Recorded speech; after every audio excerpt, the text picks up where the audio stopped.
Okay.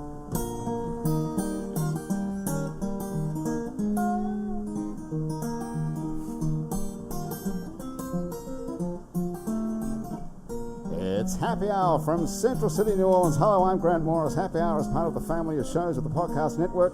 It's neworleans.com. For the next 60 minutes, we're sitting around the table here at Casa Borrega. Is this Alice's restaurant you're playing in? Sort of a homage to Alice's restaurant. Casa Borrega is a music club. It's a restaurant and it's a bar where you can come and have great drinks, great food, and hang out with fabulous people like us. You can also follow them on Facebook and Twitter, as you can follow us as well in the next 60 minutes here at Casa Borrega. You're going to get to meet maybe 3 or 4 of the many thousands of fascinating people who live in New Orleans, and you'll get to hear some live music, much like Andrew Duhon is playing right now. At the end of the show, you might conclude New Orleans is a great city, where people love to talk, have fun, and enjoy great music, but there's a fair chance you know that already, so let's get right on with doing nothing but enjoying the next 60 minutes of Happy Hour together. Okay, we can fade the theme down now normally. How are we going to do that when we're doing it live, though? Yes. Great job. Very nice. Bravo. Andrew Duhon, our Happy Hour troubadour who wanders around the world and occasionally wanders back to join us. This time he's wandering back from San Francisco and Los Angeles, I believe, Yep. right? Yeah. How was all that? It was good. I got to go. Just play the theme. I'm out. Peace. Okay, that's it. Thanks for joining us. Yeah, it's been great. And that was Happy Hour. What a great show. Hey, my guests sitting around the table here today are, from left to right, Alex McConduit. Hello there. Hi, Alex. Alex is a New Orleans writer and entrepreneur. You don't see those two words in the same sentence very often. Now you do. Writer and entrepreneur, what came first? Entrepreneur, actually. Really? Yeah. Over at Loyola, my first thing was online radio, Big Boot Radio, over on CrescentCityRadio.com. So that was my first time trying. What made you do Big Boot, not Big Booty, which would be the obvious? Yeah, the booty Did you thing. do that first, Big Booty? I and then did you took actually. a while High off? school. I tried to stop at college. It was a little more dangerous. But Big Boot in reference to Louisiana. So we focused on local artists in the city. I've never heard that before. Nice. That's original, isn't it? Yeah. So now I have Big Boot Publishing with my books. Okay, I'll get onto that right now. Alex is the founder of the publishing house Big Boot Books and the author of 3 books: The Little Who Dad Who Didn't, Snowballs for All, and his latest just published book, Thorn in My Horn. Yeah. Okay. It's my favorite one. As you may have guessed by the titles, Alex's books are for children. Alex is the founder of WRITE, a youth publishing program that transforms students in New Orleans into published authors. That's no mean feat. No, you can pull that off. It's cool though. Do you get a cut from everybody's book? These kids No, publish? no, not yet. But maybe when I Well, get the home. entrepreneur came first, though. Yeah, I actually am a humanitarian first. No, that wasn't down Nice. here. Yeah. I only have New Orleans writer and entrepreneur. That's just what the and entrepreneur would say. humanitarian. Okay. Last year, Gambit magazine named Alex McConduit one of the city's top 40 under 40. That was cool. Okay, Felt good. congratulations. And this year, to cement that title, Alex co-founded Fundat, a kind of Kickstarter designed for projects created in or about New Orleans. Yes, sir. So you're a busy guy. Right now it's as busy as I've ever been, but I guess I wouldn't have it any other way. What would you do if you weren't being busy? You could go to the beach. Yeah, that's the plan in 3 years. But 3 before years. this, I worked 9 to 5 actually at Harris, and I liked it. It was a good place to work, but yeah, it You a wasn't dealer? It wasn't my thing. No, I did social media marketing. Social media marketing. It's my first real job out of college. What did you have to do? Go down there every day and Take pictures, tweet, Facebook, kind of build some websites. It was cool. It at wasn't a the bag. at the casino. Across the street at Canal Place. So the marketing office was across the street. Do they pay or do they give you like little Free tokens? buffet for lunch is all Yeah. you get, isn't it? Luckily I didn't get any chips because I would have No lost chips. it all. I Yeah. couldn't even think of the word. I think it's tokens. Chips. No, the house usually wins if you Yeah. didn't know. And sitting across the table from me, Catherine Hopgood-Ray. Hello, Catherine. Hey, good afternoon. Good afternoon to you. Catherine's a singer-songwriter and a music historian. Catherine has a master's degree in New Orleans jazz history from Tulane University and is currently working on research about pioneering jazz guitarist. Oh, listen to this. You won't believe this. I'm ready. Andrew. The famous Snoozer Quinn. Do you know him? I've never heard of it. Snoozer Quinn. That's right. Snoozer anyone. The reason he was called Snoozer, he was so good he could play in his sleep. Oh. Wow, is that really why he was called that? Yeah, he was from And his Bogalusa. real name from and- Bogalusa. Yeah, and he came down here and he was playing at around New Orleans in 1928, and Paul Whiteman picked him up and took him to New York. Who did? Paul Whiteman.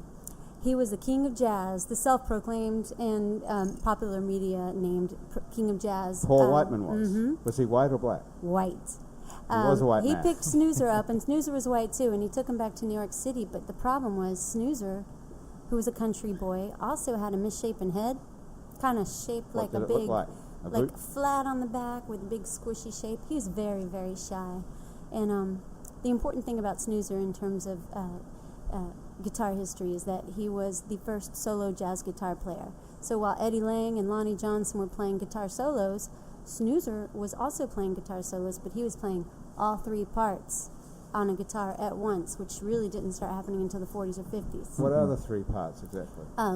Harmony, middle, and end? harmony, Oh. rhythm, and then the lead on top of it simultaneously. He invented that. Well, he was the first to do it and record it, and a classical guitar player would do the same, but it wasn't happening in jazz because there was no amplification.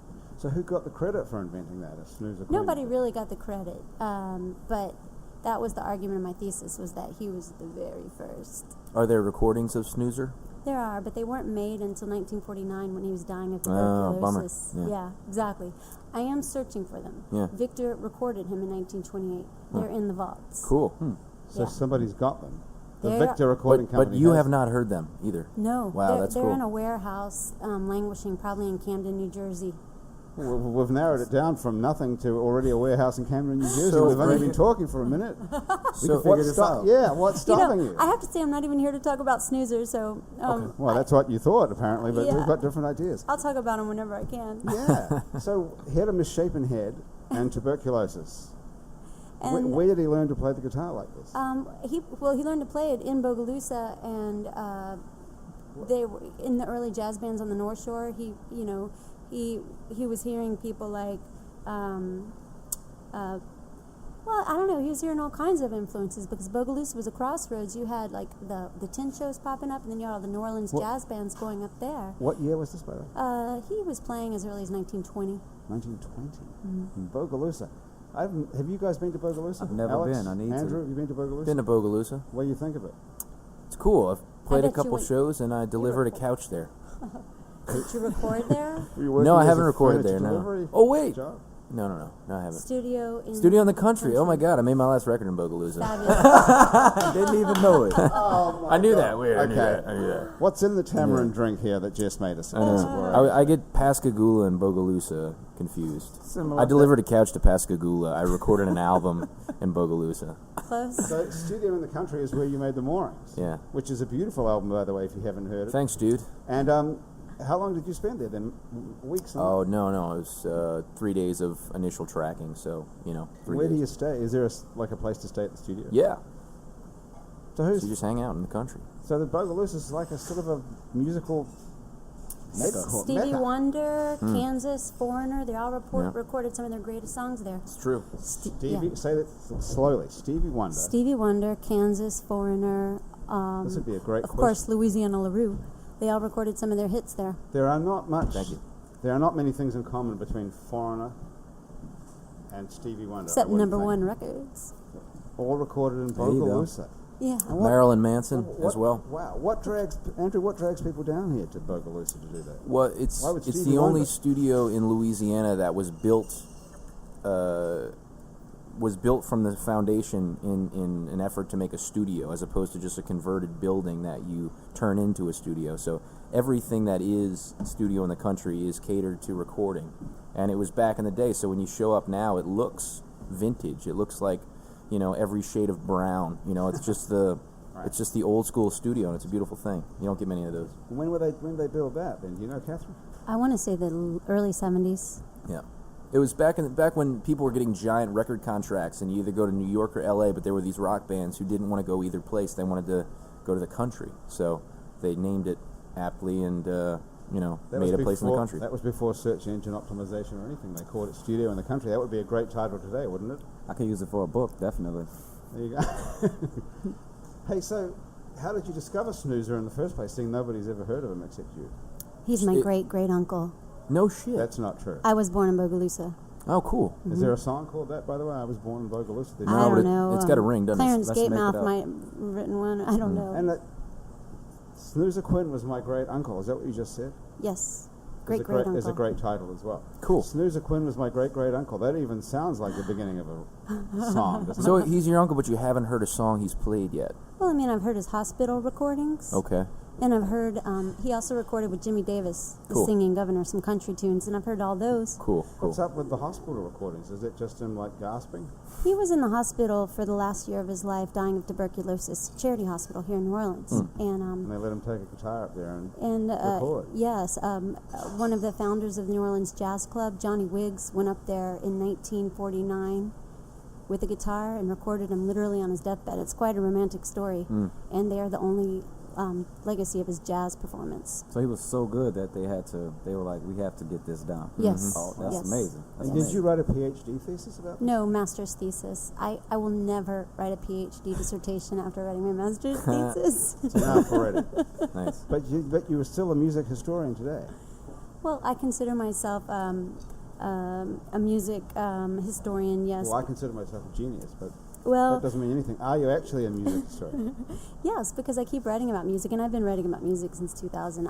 I'm really into, I've lived in all over the state, and so I'm also very much into Lead Belly and local music around the entire state, so Louisiana music. I'm a music cheerleader. Sweet. Okay. Did you bring pom-poms? I will bring Next pom-poms time. in person. I wish I could see what Snoozer looks like. Can we Google him or Please something? look at my website, snoozerquinn.com. Oh, you have a website called SnoozerQuinn.com. I'm pulling it up. Okay, yeah, Alex, Yep, check go it ahead. out. Okay. So our music guest today is someone called Miss Mac, who's making her third appearance I'm Miss Mac. on on Happy Hour. She's one of our favorites, but apparently she's either been run over by a bus or contracted a terminal disease. It's a And, shame. which one do you think it's going to be? Both. I'm confident she'll Wouldn't that make be it. awful if she had it? You think she's going to show up? I'm Alex? confident. What do you think it is? Maybe she didn't know that it was daylight saving. Maybe Because it's not. only been daylight Did saving it change since, like, recently? No, I think June or I something. think we have a Okay. month to go. We've still got a month to go. I can't make an excuse for her, but she is fabulous, and let's hope she shows up, because last time she was here, she told us this amazing story about how she paid off her I see two-lane. his head. Hey, Is that the head? that's Is that it, right? Snoozer? That's Check him. the head. What does he look like? Oh, he Wow. does have Oh one of my those God, he's Goonies, got hey like you a- guys heads. But you have a very normal head. Thank you. Yeah, It's no. got like that's a disease, right? Where your forehead is like sticking out. Like Forceps accident is my guess. Oh wow, really? You That's think? what I think. And Dang. he was born in Macomb, so my cousin, my brother is from Macomb. All right, Yeah, I like all right. Macomb. Your brother's from Macomb? Yeah. Where are you from? I'm from here. I'm from New Orleans. What? He's not. We're not real brothers, but we grew up together, and he's my brother. He's my bro. Yeah, He's close enough. yeah. How old was he when you moved from Macomb to New Orleans? 12? No. okay. 14. He's Yeah. not funny headed, he's my brother. No, he Another is- good one. I hope you're writing these down. We're having so many good ideas for songs here. Anyway, so Miss Mac is like really not showing up, but hopefully she will. I Because mean- you're going to love her if you. I really, really look forward to meet her. But what's going to happen, Catherine, is we're going to have to make you step in. Anyway, listen, I haven't even read the fucking introduction. Catherine Hopgood-Ray is a singer-songwriter and a music historian. Did I read that sentence? Yes. You have a jazz history, and a pioneering jazz guitarist, Snoozer Quinn. Okay, I'll pick it up from there. So this is how I'll start off now. When she's not dusting off old 48 RPM records, that was good. We didn't even know there were going to be 48 RPM records in the conversation. No, so we whoever wrote didn't. this is We a genius didn't. too. Catherine is whacking the crap out of other women as one of the big Oh, easy Lord. roller girls. Oh, my goodness. No No roller shit. girl. Okay, that's not true. No, I have whacked the crap out of other women. That's. But I'm- they deserve are it. the- Yeah. Yes. I'm a founding member. Well, I'm an original season member of the Big Easy Roller Girls. Mm-hmm. So that's why I'm mostly known around town as Trixie. Trixie LaFemme Yeah. was your name as a Big Easy Roller Girl. Yeah. Have you retired from Yeah, roller girl I life? did retire. I had a baby, and although lots of amazing women go back after having babies, I did not. You're an amazing woman, but you're not amazing enough to go back to. They practice a lot. It's just too time consuming. They practice. Those women practice 4 days a week. Good lord. Then they promote a lot. Like I see them at the Fret Market they're all the time. That's You're at right. the Fret Market. Yeah, I'm at the Fret What are you Market, doing too. at the Fret Market? Selling books. Selling my Ah, children's yeah. books. Yeah, signing and selling. That's When- what Here they are over here. some When of them. can I go see a roller derby match? I think the next one is going. I know there's one in October. I want to say October 11. Damn. You don't Okay. want to be here? No. Hey, so how did you get into that? But, it was post Katrina. It was early 2006, and I heard an ad on WTOL that they were having tryouts. Sweet. And I found myself looking for something, and I just To went take and your anger out? I went and tried out. Oh, that was and- so good. That's like the answer to like, how did you find your way to the church? I was just looking for something. It Well, was let either me church tell or you this ad what. on the Big Easy radio. Roller Let me Girls. tell you what. There's a song called it, and I've heard it said so many times. roller derby saved my soul. Ooh. For real. Damn straight. Testify. I swear to God, that is Right like on. the greatest thing I ever went. What? I love roller derby so much, and also I know so many people, amazing people, because of roller derby. How long did you do it for? Almost 5 years. 5 years. Awesome. Okay, cool. Yeah. I always think it's really cool to just meet the Yep. roller derby girls. Do you rock inline or classic style? Oh no, we wear 8 wheels. Wait. They're not inline. They're The old school skate rink old kind. school skate That's rink awesome. kind. Yeah, flat track, Strong. not bank track. Yeah. Could you skate before you started this? Were you a roller skater as a kid? Not really. Very few people are, but they Are they? after 20 hours of practice a week, you'll get it. Was this just to get out your inner bitch? Was that what it was about? No matter how long I skated roller derby, I never could quite grasp my inner bitch. But that was the goal, yeah, right? Really. Yeah, but that doesn't mean I wasn't, good. No. But you look so mild-mannered. That's like Clark Kent. that's my Yeah. weapon. This Trixie thing is a new level. That's my weapon. I gotta yeah. go see one. I don't know how you win and how you lose and all of That's that a type good of question. stuff. How yeah. do you win? Yeah. Okay, well, there's 2 teams. Each team has 4 blockers, and then the fast, typically small, agile skater is the jammer. She earns a point for every opposing blocker she passes, and meanwhile they're trying to, of course, hit her. Destroy. Destroy. Which one were you? And the whole lap is 2 minutes. My primary role was jammer. So Nice. you're like the tough ass. I find the little- holes. Yeah.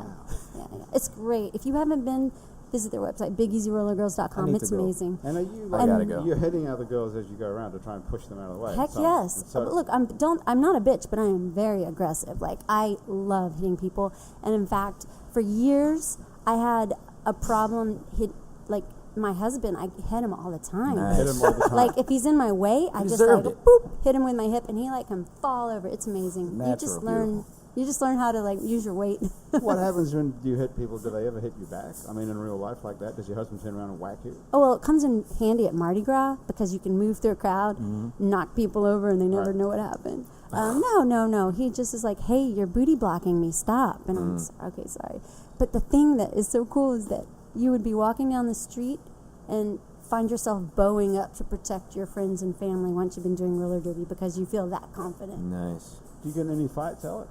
No. Well, sometimes I actually spar with my friend who's doing some MMA. Oh boy. Yeah, so it's he's actually a jiu-jitsu guy, but I'm not much of a boxer. But from sparring with him, I have learned to love the cerebral part of it, trying to figure out The cerebral Yeah. part of boxing. Yeah, Now we're yeah. really into an interesting subject.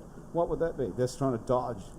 just blow. trying to not let them know that you don't want to get punched, and figuring out a way to punch them and move and not use your fear and adrenaline and also trying to keep your energy up for later rounds. So it's almost like chess, but not chess at Yeah. all. Yeah, it hurts when you get punched in the What's a stomach. lay It's around? like primal chess. What's a- Later. Oh, like yeah, a later round, yeah.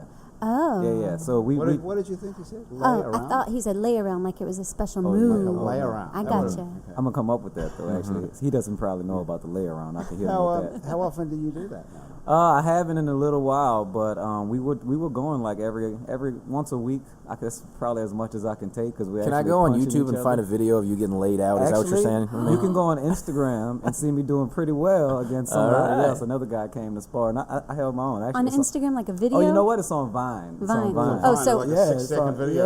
Yeah. So you can show us the highlights. Oh yeah, I'll pull it up in a So second. do you wear the MMA gloves, or you just? No, we do boxing. I don't Oh, go right. to MMA Cool. with them. I have no Yeah. chance. The Right on. MMA is like anything goes. You're just Yeah, like kicking, trying to kill someone. trying to break their arm off Too until they much. It's tap kind of out. like roller derby without Yeah. the roller. It's intense. Yeah, my friend Ryan, he's a beast. He has a big fight coming up, so I'm excited. I think he's gonna win because he's What's his name so we can put some Ryan money on Moret. it? Ryan Moret. Yeah, he's gonna win. Trust me. How much should we put on it?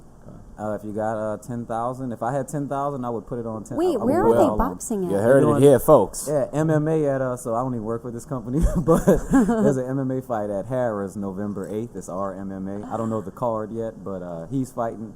And the last time he had an official fight was his first fight. He did some competition in Louisiana, his first fight, and he won. He won the whole competition. Nice. And then he stopped for a little while, but now he's so focused. He just had a son, and he's so focused. So There you go. Listen, Catherine, Yeah. he had a Same son and thing. he's back in the ring. They can do it. it's different. He didn't carry the boy for 9 months. But, Well, there is that, I suppose. yeah. We get it a little easier. Than So that. if you could get your hands on $10,000, you'd put it on this guy. If I had What's his name 100,000, yeah, I would put 10. What? Maybe a million. Do you know his opponent? Have you seen him? I don't or- need to know him. I know he's Whoa, going to all win, right. dude. I don't know. Yeah, he's This going is to win. not He's a so good- ready. Well, I can tell you how to get a hold of $10,000 if you really want to know. I want to Please, know. I need it. Okay. Have you got a pen? It's called fundat.com. Oh, yeah, I've actually heard of that. What a site. great segue. You founded fundat.com. It was I your did. idea. Well, It you was my co-founded idea. it with someone else. Right? Exactly. Mark Juno, he's my partner. We actually came up with the idea separately before we met each other. And then I did a business competition, startup weekend in April. I came in 3rd place. This is April 2013. Just Yeah. now. So I started Googling and around, and I found NewOrleansCrowdfunding.com, and I was like, okay, that's exactly what I'm doing. And I saw that they had a website company that built it called NOLA Graphics. I clicked on NOLA Graphics. I found out who the top guy was, Mark Juno. And so I gave him a call, and I was like, hey, I just won this business competition. I kind of do this. Let's talk. And so we talked for about a month, kind of feeling each other out and stuff, and we found that he kind of had he's a web developer. He's been doing web development for 10 years.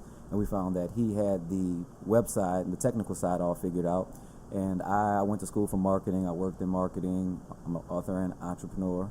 And so I kind of had the business plan all figured out, and we validated the idea at start of weekend. So we were like, we could either split the market as competitors or we can split the market as partners. And so we decided to go for it. And we're actually launching the platform October 8th during NOLA Tech Week. Fantastic. It's a good story because, so often when people have two business ideas, they compete against each other, and one wins and one loses. But in New Orleans, I've heard the story, not this particular story, but this kind of story where people end up working together. I mean, I'm not in business I'm not a warmonger, right? I'm here you're to a help fighter. people. Well, yeah, a little bit.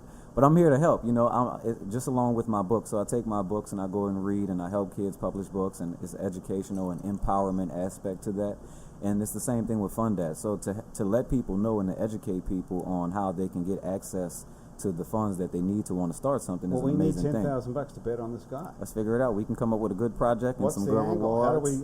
But you would tell me the difference between Fundat and Kickstarter. So Kickstarter is the leading crowdfunding platform. They accept projects from all over the world. Fundat is a platform it's a reward-based crowdfunding platform specifically designed for projects created in or about New Orleans. What is reward-based? Reward-based means, so with crowdfunding, it's a new way that people can finance things that they want to do. And so instead of if you want to start a business or do something, instead of taking out a loan or asking your rich uncle or giving up equity in your business, people who want to help you succeed and want to see what you want to do happen, they can, in exchange for monetary donations, they can get different rewards based on the level that they contribute. Well, that's the Kickstarter model, right? Right. And so what's different about us is that one thing is that if you don't reach your goal, you can still keep the money that you raise. And also, we only accept projects that are in or about New Orleans. So if you're in New Orleans, you can make a project about anything you want. If you're in California, your project has to some way significantly include or impact our city. And who's signed up so far? Who you got? We have some really cool projects. So our deadline was Monday to be a part of our featured launch program. And so we have 10 that we're going to select, but we have an advisory board that's selecting them by next Tuesday. So You had a lot of applicants. yeah, we actually have 48 projects that were submitted throughout the month of September. So we started September 1st. We did workshops called Conversations on Crowdfunding in an effort to engage the community and figure out how we can be a resource to these businesses and nonprofits and schools. So that sounds like the difference then, right there. Is you are filtering these things. You're going to decide which of these projects gets funded, right? So in a way, so there's two ways that we work. So we have featured projects that we kind of, work with on planning, coming up with rewards, helping them design their video and different things like that. But also, if you don't want our help and you don't want to wait to be a featured project, anybody with an idea can go and post their project on the site without our help. Yeah. But the only thing is that we won't be walking them through the way. But we also have these workshops that we're going to do every month, so they have the opportunity to come in, ask us questions, talk to us. So help me out with the idea that as a musician, when I see friends of mine trying to fund albums on Kickstarter, and some of them are really well done, and others of them are just digital panhandling. Right. You know, and so I really like the idea that we have this opportunity now to market things we couldn't market before, such as, or merchandise, such as like, I'll come to your place and play you a house concert for $500 or whatever it might be. Now you can kind of like sell certain things, and that's real legit. Exactly. You can even get $100 from that guy in Chicago who saw you play and really likes you and is rich. Awesome. That's cool too. But you know, like, what makes the idea that if the goal isn't reached, you still get the money? Why is that legit? Or what about that thing is So to me, so I started this because I ran my own crowdfunding campaign. So I ran a campaign to raise money to help kids publish books through Write. And I learned firsthand that while crowdfunding isn't hard, it's not easy. So it takes some work. It's a campaign, whether it's 30 days or 45 days. You put in a lot of work. So to me, I felt like if you are going to work hard for 30 days or 45 days, I think you deserve to get a little something. Mm-hmm. And so what we do is that if you reach your goal, we fund that only takes 5%. If you don't reach your goal, we take 9%. And we do that in an effort to help people create realistic goals, really think about their budget, what they want to raise, and not just say, oh, I want to raise $1 zillion. Now, I would love for you, anybody who wants to raise $1 zillion, please do it. But that's the reason we're set up that way. I just think that if you work that hard, you should get it. And if people want to help you out, they're not helping you out just because they want the reward. Sometimes, but most of the time it's because they believe in what you're doing and they want to help you get closer. But the idea, I think, behind having that, collecting the money only if you get the funds, is to protect. I thought that's what Kickstarter's plan is, to protect the funder, the people who's giving you the money, so that if I'm the only idiot that stumps up $25, then I don't have to pay it because everyone else thinks this album is going to be a stupid idea. Or well, you'll still get your reward. So it's not like a donation. I'll get my T-shirts. Well, your T-shirt, or you get your concert, you get your lunch, or you get your name in the song, whatever the reward is. So it's almost just like buying a product in essence, because you're getting something. So that's why we don't call it a donation. It's actually a contribution. Yeah, but what I understood was that it was like, this record's going to cost me $25,000 to make. Mm-hmm. And so I need $25,000 to make it, to go pay for this, that, and the other thing. And if I don't get the $25,000, I'm not going to make the record. So then, if you don't get the $25,000, you're not making the record, I'm not going to have to give you my $25. Well, think about it. Are you not going to make that record? If you're a musician, you're going to make that record, especially because now you, instead of raising 25, you got $8,000, so you're closer. So now you got to figure something else out, whatever it takes. Okay. You're not going to just quit being a musician now. So the funder is protected because they're going to get their reward. They're going to get what they paid for. Now, if the project doesn't happen, that's a possibility, but it usually just means that it's going to be a delay in the project. They're going to have to figure something else out, wiggle some other type of way, maybe launch another campaign with different types of rewards. So we just think that it's cool that, I call it the mass murder of inspiration. So you sit around with everybody write goes. that one down too. Yeah, check this out. So mass murder of inspiration. It's a moment that you probably went through a lot in your life, and everybody. So you and your friends are sitting around, you say, oh man, if we can do this would be a great idea. Oh yeah, it should be red, it should have bells, it should have whistles. Oh, that's so great. And you go, oh wait, well, we don't have any money, so let's just forget about it. And so that moment kills more ideas, more innovation, more entrepreneurial spirit than anything in the world. And so now with crowdfunding, you can at least get 500, 5,000, 10,000, whatever you need to start. You need to start a religion. I think it already exists. It's called capitalism. It's already out there. We all kind of bought into it. But we're all sitting here like enamored. It's awesome because you're great. You got a whole pitch. It's inspirational. It's empowering. Yes, it's and also the financial element helps out as well. But I also think you're absolutely right. Is that the difference? I've often thought there's a difference between successful people and the rest of us. Is that moment when a successful person is a person who has this stupid idea and then actually does it. Step 2, yeah, exactly. I'm going through that right now in my life. I mean, it was one step for me to start writing children's books, but for me to jump into the tech world and build a website that's as forward-facing and as public and as I don't know another word, but like Fundad will be, like a crowdfunding platform will be. I mean, every other day I'm a little stressed out, but like you said, I'm not going to stop. I'm actually going for it. We already put the money in, so it's happening, and it's awesome. It's cool. It's just, I want to be able to come up with stuff and then do it. And it's exciting to have a stupid idea and then actually have it happen. Yeah, so like some people, they had the New Orleans Fruit Tree Project. Mm-hmm. They realized that there were so many people in New Orleans, so like old people who just neglected the fruit trees in their backyard, and they were wasting a lot of food around the city. Figs, all right. And Good so Lord. what they did was Like- they raised $8,000 on Kickstarter to get a van and to get some ladders. And so clever. I think the first time that they actually went out and collected the fruit, I don't know the exact number, but it was some tons of fruit that they collected and donated to Second Harvest Food. And that's just an idea. That's just a great something. idea. And so That is a now, great idea. it's not just about business and it's not just about making money, but just something you want to do. I you heard know? I heard some things about this thing that I love and that I hate. What's that? Let me tell you. Life. So you're gonna screen these ideas. Like if you heard that idea about like the fruit, you'd say, "Hell yeah, let's do this," right? But then there's this moment where you can let people in, or a caveat where you can let people into your website and come and scrape up whatever scrapings they may get because their thing was not successful. And you're saying, and you're right, a lot of people would continue on with their project. But what about the people who don't? And that's disappointing to me as someone who would visit the site. So can you make someone like me who would give $20 to something he believed in more excited to visit your site by ensuring me that what I was donating to would not only get done, but was a great idea?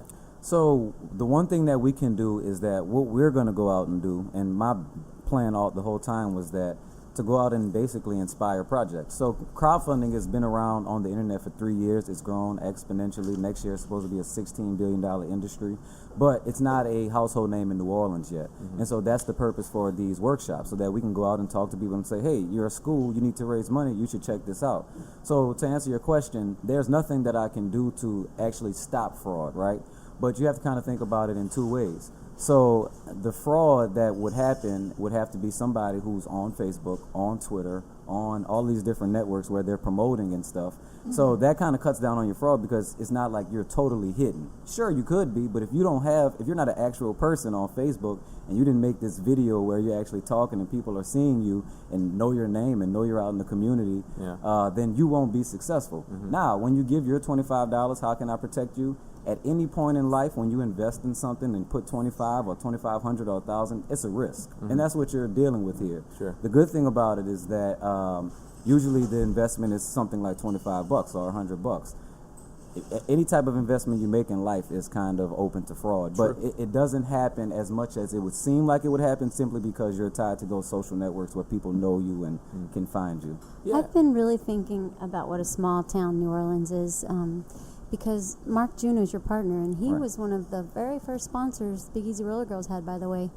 Nice. He's a great guy. He built and hosted our one of our websites, and he's really So he's all over this. You're all over this. Yeah, so Mark is he does a bunch of people's website. I think he does Offbeats. He did Tales of the Cocktails. I don't know if I'm supposed to say this, but and so myself also, I'm a guy. I'm all in the schools. I'm all at the market selling books and reading to kids, and so it's it's great. It's great to work with somebody who's super about New Orleans, just like I am. I mean, my 3 books, they're all relative to New Orleans. Everything that I do, I mean, I could have left after Katrina and went somewhere else and stuff, but Do you have children? I don't have children. I have You a niece just and a nephew love- who remind me Yeah. to wait a little while. I do want children. My girlfriend's probably listening. I would like children one day if we Oh, haven't my talked about that yet. But You haven't talked about that. no, I How love long have you- kids. How long have you been dating? We've been dating actually for about Dating. 8 months. 8 months. Don't Well, think I've this been can knowing her meander since I down was any 12. further. She's a wonderful Since young you were woman. 12 years old. I've been knowing Goodness her. gracious. At what point, Catherine, what point would you expect to have the conversation about whether we're going to have kids or not? Okay, well, my Davidson. husband and I, we cohabitated in sin for 9 years before we got married. You hear that, Nice. baby? You heard that? No, I'm joking, We I'm joking. basically decided to get married when we knew we were ready to have a child. But you didn't get knocked up for 9 years then. Oh, Living no. So when did you have the conversation, though, about whether we should have kids or not?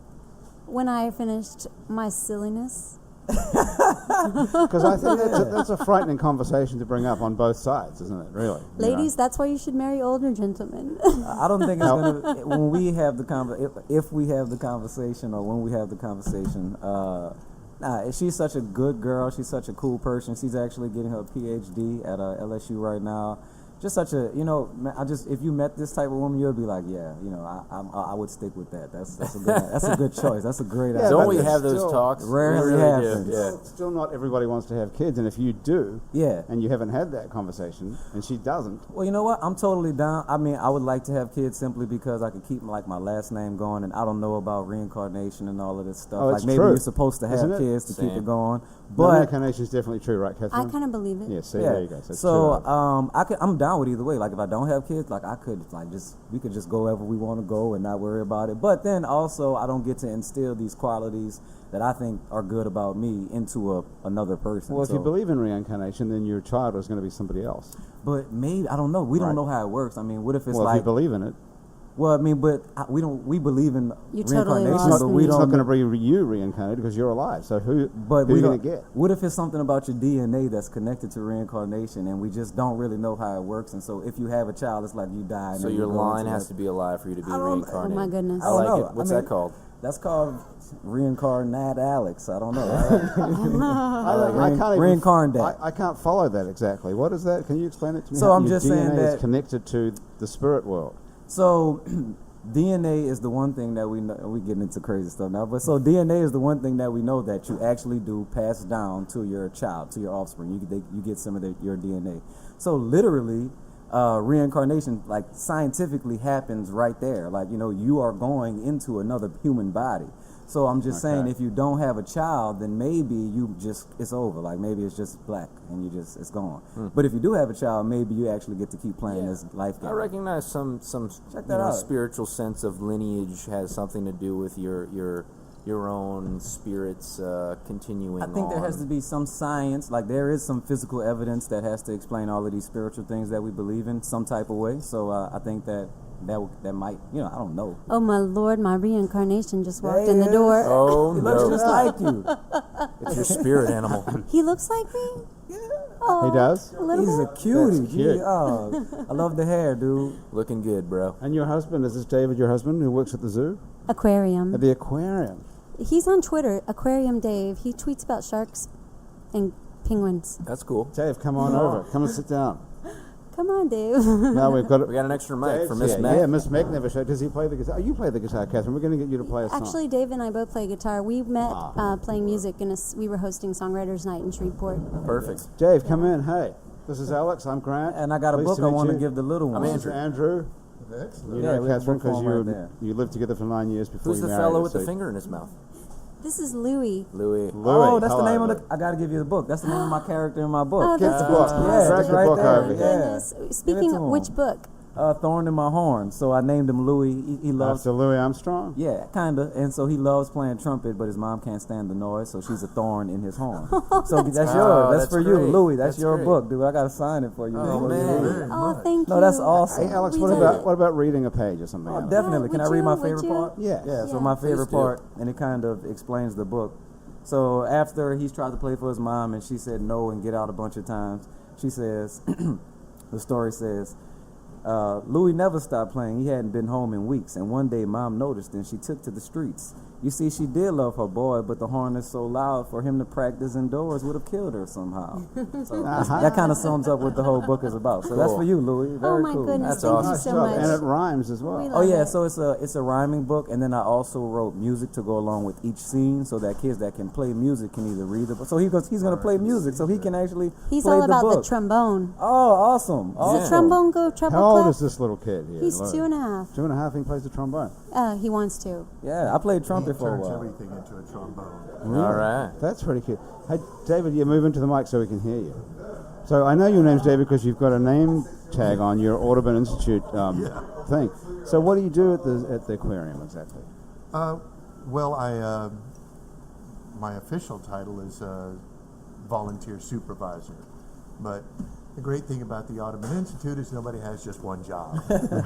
So when you say volunteer supervisor, you supervise volunteers. You're not a volunteer person who is a supervisor. No, I'm So you supervise the volunteers. yes, I also work in the education department, and I also have a small group of animals that I help take care of. How often do you have to dispatch of or fire a volunteer because they're just not up to snuff? Are we talking about your personal past? Am I going to have to make an explanation? No, I just remembered a couple of friends who were degenerates who did volunteer, and I was just wondering if they ever got dispatched. So far, I've not dispatched anyone. That's impressive. In any form or fashion. That's Is great. there a test to be a volunteer? What do you do as a volunteer, actually? You help people out. We have exhibits, and you help people out. They have questions. You explain what's going on. You give a little facts about the animals, and it's just a public outreach. And how did you train to be the supervisor? How did you get the job? What's your I was background? standing on the property when they built the building. They built it had around to- you. They Yeah, built they the had to aquarium figure out around a you. job for me after that. No, I was a teacher. Uh-huh. So when I stopped doing that I raised Louis for a year and a half. I stayed home with him for a year and a half. And then when I went looking for a job, they needed an education. Wow, cool. So you hosted open mic night in Shreveport, the two of you. We sure did. It was You co-hosted it, and that's how you met? I was hosting it with a friend of ours, and Dave walked in the door after moving back from California. He writes great songs and has Do you a great want to sing voice. one? Yep. Both of you. Let's make him do it. Do we have two guitars? Do you both play? We can do a duet. Yeah, Dave, come on. You got it, Dave. It's happy You can hour. do it. Dave's doing it. Okay, Andrew's handing Dave a guitar. That's in tune and everything. He hasn't had any of this delicious tamarind No, cocktail. maybe we need to get Dave a take a cocktail. swig. That's going to help out Yeah, a that lot. might- That's Is gonna help that out. why everybody? Yeah, we're drinking tamarind. What is it? Tamarind orange Tamarind, vodka orange cocktail yeah, of some that sort. sounds right, yeah. Okay. Well, Okay, one of the what- things that Dave and I both do is we go back to Shreveport, Mooringsport accurately, in October to play at Leadbelly's grave. Nice. Leadbelly was, he was buried up in Mooringsport, and Shiloh Baptist. Yeah, Shiloh Baptist Church. So we've been doing this for 10 years, 12 years, but this thing's been going on over 20 years. A whole bunch of great North Louisiana musicians gather around his grave. Buddy Flett, the Bluebirds, Ted Lindsay, Danny Wilder, and we go and we sing songs of Leadbelly. And so we'll do a Leadbelly song. Cool. We'll just do like 2 verses of Take This Hammer, which is a work song Leadbelly did. In which I'm in the process of relearning. That's okay, let's do it. You can have a drink if you like first. I'm putting him on the spot totally. Let's see. I am trying to figure this out as we go. Sure. Take your Take time. this hammer, take it to the captain. Take this hammer, take it to the captain. Take this hammer, take it to the captain. Till I'm gone, tell him I'm gone. And if he asks you, was I running? If he asks you, was I running? If he asks you, was I running? Tell him I was flying, tell him I was flying. That's about all I can That's remember beautiful. right now. That was great. Good job. I like that. I know we say this a lot in this town, but only in New Orleans. That's Could someone pick up the guitar? I knew that. Works at the I knew that aquarium. Mississippi John Hurt sang that song. Leadbelly was before Mississippi John Hurt, yeah? Yeah, Yeah, I think so. Leadbelly was born in like 1850s. Yeah, I don't yeah. know when Mississippi. Totally. I don't know when John Mississippi John Hurt Hurt was like born 40s, exactly. 50s, kind of on the scene. So yeah, Yeah. I'm sure. But oh my Lord, could that man play? Yeah, that's a fact. Andrew, Yeah. you want to play something? Sure. Let's I make would love Andrew it. play something as well. You're in for a treat now.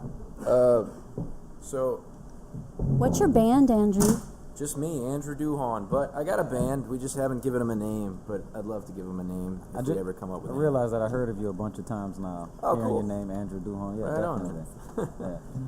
Yeah. So I got a couple of thoughts. Maybe we could play a blues song, or maybe we could play a kid's song, because I feel like there's some of that. Let's going go get on. some Louis here. Yeah, Go ahead. kids song. So Louis. here's the deal, y'all. Got asked to play at a school uptown New Orleans. This is like a while back, and they let me know about a month out, so I had some time. I was like excited to play this preschool, and I thought to myself, "Oh, this would be great! I get to go play a preschool." And then I thought to myself about the songs that I'd written and which songs preschool kids would like. And it wasn't really going to work out. So I decided I would write a couple of songs for these preschool kids. So I went and played, and I realized after that experience, it was a great experience, that you don't write songs for preschool kids because they don't care. No, not at all. So Not at all. maybe you guys will like it. I mean, in hindsight, it was a really stupid idea. But anyway, this song goes like this, I think.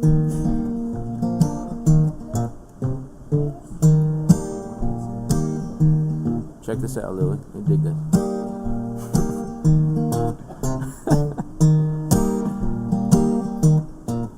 If you forgot the real difference between Halloween and Christmas, you really ought to ask a little kid.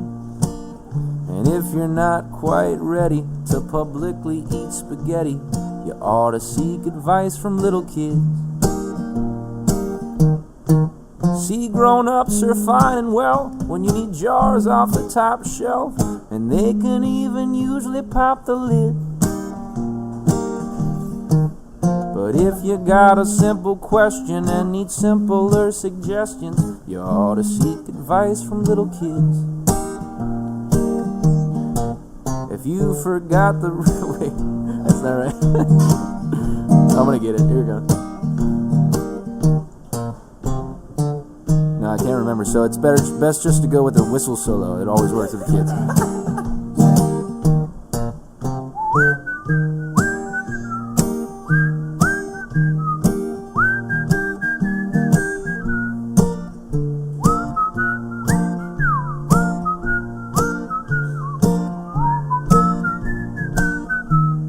Think, Louie? He's not falling asleep yet. We're okay. Okay, I got it. Second verse. If you can't tell Stegosaurus from T-Rex or Brontosaurus, you really ought to ask a little kid. You won't find help in a thesaurus. Now let's sing the simple chorus. You really ought to ask a little kid. Now if you received a pardon from pre-K or kindergarten, you might find yourself frustrated. 'Cause when it really comes down to it, all along those rascals knew it. You really ought to ask a little kid. This is where I'd usually put the whistle solo, but now you might think me kinda clever for putting this song together, but there's something I've not admitted. Nice. Well, it's that I'm proud to say that at the park just yesterday, I learned this whole song from a little kid. Very good. Hey! Andrew Duhart. Awesome. Thanks, y'all. I have to say that is the second week in a row, I think, that we've had a children's song on the show. No, Was it- we was had it 1 in weeks between ago? because I wasn't here. You had two John out of Downing three on. shows we had Johnette Downing play, and we all had a sing-along Oh, children's man, that song. was so fun. At that time, I didn't know that you were a secret children's songwriter. I'm not. You even wrote like a B section into that. It's a real song. It's a great song. Thinking that, how old are preschool? It's even a real song. That's what I mean. Like, it's a real serious song. How old are these kids that you were trying to impress with They that? were 5. They were preschool. 5, right? Yeah. Maybe you changed someone's life with that song. You never know. I don't think so. They were all like playing with their toys and la la la, didn't care. You think there was one sitting there listening, going, I don't think so. Changed one. telling his Yeah. therapist, when he's 20? I I th- think it was the day that I heard that guy play that song about publicly eating spaghetti. I don't know. Fuck me up. Yeah, that's right. He's gonna be like a punk kid who's gonna always have a shirt that says "I eat spaghetti in public. It's okay." Hey, Louie's working on the microphone. Thank you, Louie. Say hello to me. Hello. Can you say anything? Hey, Louie. It's a taste Does he test talk? right now. Tasting's Do you good. say a few words, Louie? No. Ladies and okay. gentlemen, right now you're hearing Louie currently tasting the microphone. Delicious. Nice. So you guys live on the West Bank? We live in Algiers, and we've been there since 2007. It's a lot of fun. Love that neighborhood. What month in 2007 did you move? Oh my goodness, August. We've always moved in New Moved in the Orleans in summer. August. Every single time we've ever moved has been in August. 7 years straight in August. You have to remove Louie's mic there so you can talk into it. Yeah. So just move it around just like it was open mic night. Have So you You'll guys get it. heard this about Algiers? It's where the Bywater goes to breed. That's what I hear. I like that. Yeah. We're back to DNA again now? Yeah. Oh, Or yeah, reincarnation? No, this is just migration. Whoa, hello. Yeah. So, you're part of a thing a thing called the Algiers Fest, Yes. which I'm not familiar with. Okay, let me tell you about it. It's the Old Algiers River Old Fest. Algiers River Fest. Okay. It's a jazz festival we're having this weekend, September 28, 29. It's free to the public, and it's on the River Road, right on the levee. You're going to have amazing music all weekend, from noon to 5 every day. This is days, the Saturday ninth and bill. Sunday. This is the 9th year of the festival. And if you want me to tell you some of the lineup, I'd be happy to. Go ahead. Saturday kicks off with the Mardi Gras Indian Parade. The Mohawk Hunters, they're a local Algiers Indian troop. Is that? Oh my goodness. Club. Sure. Club. Does anybody know? Crew. Crew. Tribe.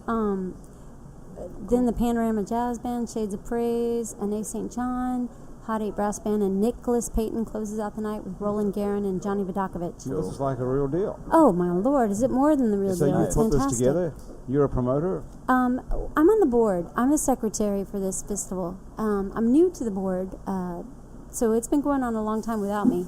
So I have a lot of ropes to learn, but I'm working for it. I like that. I got a lot of ropes to learn. Never heard it said that way. That's good. That's because I'm like that. George W. Bush. I'm always mixing up metaphors. No, you said it. No, that's perfectly used, just augmented. It was good. I like that. So here's my question for you. Last weekend of the free ferry. Whoa. Wow, is that Totally. right? That's this it. weekend. This coming up as the last Yeah. weekend of the free How much are Fest. they charging after that? You know, that's. I don't even understand how that could be possible because they haven't installed a way to pay yet. Right. Well, I think it's $2. It's going to be $2 per person. We tried, I mean, in our own defense, we did try and help you. We tried to buy the ferry. Who's we? I remember It's the campaign. NewOrleans.com. How did that not I happen? saw that. Yeah, I We saw had that. an Indiegogo How did- campaign yeah, instead It's of on the wrong Fundat. side. It's Well, on the you wrong didn't have side, dude. Fundat. Yeah, I man. know. I'm sorry. I saw I'll that. tell you what, though. if we had Yes. Fundat, and Louis Let's do Ludwig it. made this awesome video for us. I think we should buy the ferry. Let's try it It's again. too late. And now they've given it to the viola company who runs the See, 'cause RTA. Yeah. when we Yes. buy the ferry, we can put on shows. Little That was Yes. the whole idea. little That was the 1 minute idea. plays on the Yes, you know. well, that was the whole Nightclub. idea. Yeah. A bar. It's gonna be I'm, awesome. I'm late on this game, so I loved Yeah, it. it was I loved awesome. your campaign. Absolutely. How I much told did you give us? Me Nothing. personally? That's the thing. We needed to raise, how many million was it that we said we were trying to raise? 3 million? I don't know if you I think- promoted it enough. Well, we did our best, but we only raised like $500. Was Fundat not 3 around million. at the time? We weren't. We were Fundat just was- born in See, but September. Fundat with Yeah, they Fundat, would've he made would have it. gotten his $500, and then he would have gone and spent it on some steak dinners. You know. So That's an interesting point right there. Yeah. Because I was looking for 3 million. I couldn't have. I wouldn't myself. I would not have taken the $500 off the people that gave it to me because it was so. But that was our plan, though. But was to whatever buy your the reward ferry. was, whatever the rewards that you were giving away for 500, the person who gave the 500 still would have got their Well, reward. no, we weren't giving away. Well, we were giving away $1 ferry ride, but the really reward was that you became an owner of the ferry. That all of us in New Orleans were going to own the ferry jointly, and it was going to be owned by the people, not the RTA and not the Yeah. state. What if the reward was like an insignia on the ferry itself, and then it never happened, so you don't get your reward? You know, how do you do that? Magic marker, middle of the night. Go out and do it. and now we are left up into the hands of the French. I feel like we've been here before. I don't know what's The going to hands of happen. the French. Yeah, because that's who owns the RTA. The RTA, well, actually, the RTA is owned by is the state or the city or whatever it is, but they've outsourced running. And I don't know whether people in New Orleans even know this, and this is probably not the forum to get into this at all. But the RTA has outsourced public transportation to a private company, which is French. Yes, It's absolutely outrageous. it's pretty. Isn't it? I mean, Are they going to charge more? Are they going to be more efficient? well, Which they've one? been doing it ever been doing it since. for years. They've Have a been look doing it at for the years, buses. post Katrina. They Okay, run the so buses and it's already streetcars. happening. Some would say that it's much more efficient with the French running it. All right, I'm okay with it then. Well, have you seen this other thing? There's a great app now called Transit Hub. I heard about that. It's awesome. This app, it'll tell you where the streetcar is or where the bus Oh, is and how far away it is, and it 2 minutes away or 3 minutes or 5 I minutes. was and using it's something great amazing. in I California. think we could have done that without the French's help. We well, did that without the French. The app is the from app- here. That in New remained Orleans. to be seen. was in That is an California. outrage that some sort of private company has been outsourced to run public transportation in New Orleans. Graham DePonte is here, our Wow. producer. Yes, Great do you have something? show. Do you Great have something show. to say about Great this? Yeah. Are you I just wish giving us bought- napkins? I wish you had bought the ferry. I wish we had too. I would have lived on it. We wouldn't be we wouldn't be sitting here. We'd be hanging out the ferry. Wouldn't that be great? Some rooms for rent, like a bed and breakfast There's on so the ferry. many. Let's just build a ferry. Let's make Can our we own just? ferry. Well, it was Chris Boyd's idea from Aptitude, who's an app builder, actually. He said that he wanted to turn the ferry into a party boat, and that's how the joke started on Twitter. And we said, you know what if we did that for real? What if we actually made something of the ferry, and the crossing wasn't just going from, Throw a number at me. How much? Georgia. Did you get that number from somewhere? 3 million? Is that I reasonable? think we asked people at Stay Local. Dana Ennis from Stay Local helped us out, and a couple of other people, and they told us that the amount to buy the ferry would be about $3 million. Okay. Here's world famous photographer John McCusker as well. Hello, John. This is like a banner day down here. What the heck is going on? So we tried to, we figured that figure, if we got the $3 million, it would be enough to buy it and to run it for like a year or something. I feel like this is going to happen. I don't know why not. Well, I just met Alex. Chris Boyd. He's actually a really cool dude. I met him at Nerd Night NOLA. Is he a cool dude with $3 million? He might because he might. Eventually, he might. Someday. He may actually get there. Yeah, he builds apps and stuff. He's a really cool dude. He's with Aptitude, right? Yeah, and right? he's been on Happy Hour as well, and he sang a song for us on that. Oh, a singer and a coder. Well, yeah. He sang a truck driving. He sang a truck driving commercial that was on. When he was a kid. Diesel He sang Driving with- Academy? Diesel Driving Academy. Oh, wow. Oh, my gosh. I remember that. Do you know how it It's a goes? Shreveport thing. I remember that. When you can drive a truck, you've got a job, my friend. Diesel Driving Academy will teach you all you need to know. Call 1-800-551-8900. The road starts right here. Let me take the solo. Wait. That's like a Voltron intro, like I'm right telling you. there. You remember the phone number, and he remembered the phone number as well. So I'm telling you, it's the best jingle in the world because great. we were all 5 years Truck Driving old. Academy. And the guys in the bingo show also knew it, and they sang it No along. kidding. Hey, Chip Forstall has a great jingle though. I love Chip Forstall. I love those jingles. How does that one the go? law. Yeah, and he gets different from people from New Orleans to sing it. I like had every Sasha other time. Masakowski singing it, I think. Okay, yeah, Yeah. she might be the last. I love hers. It's like a jazz, classical type thing. I like it. That's cool. Hey, you know what? You guys, we've come to the end of Happy Hour. Oh, It's all over for another week. I'm sorry to I say. had a great time. This has I had been an a great awesome show, time. and even without Miss Mac showing up, she didn't make it. Louis showed up, the trombone player. Good man. Good man. The trombone shorty too. There we Alex go. McConduit from Fundad and the author is here. You can buy Alex's books down at the Fred Street Market, and can. also on the website, which is the link to our site. What's it called? BigBootBooks.com. BigBootBooks.com. The Algiers Fest is this week. Algiers River Fest is this weekend. Please If you're check out listening the to this, website. I'm going to be there. OldAlgiersRiverFest.com. otherwise we can go to SnoozerQuinn.com and check out all about Snoozer Quinn and his misshapen head, the inventor of the jazz guitar. Jazz guitar solo. There you go. That's Happy Hour for this week. Thank you so much for joining us. The producer of our show is Graham DePonte. Our associate producer and technical director is Chris Kehoe.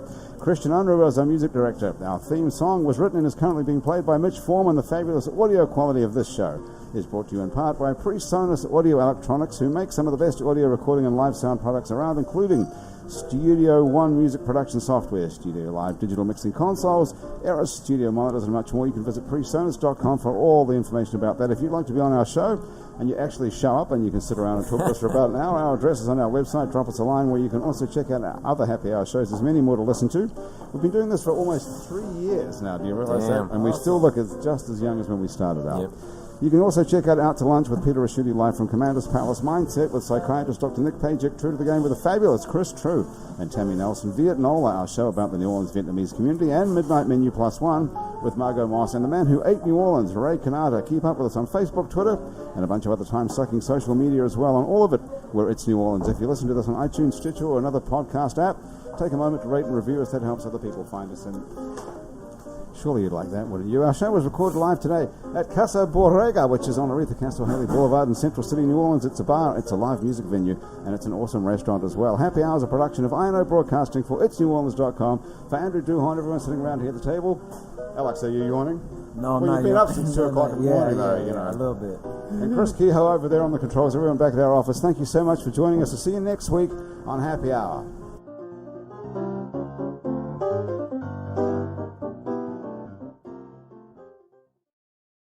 At Farmers Insurance, we know there's a crucial difference between a kick drum pedal and your car's accelerator pedal. Because we covered it. Click for more. We are farmers. Underwritten by Farmers Truck Fire Insurance Exchanges and Affiliates. Products not available in every state.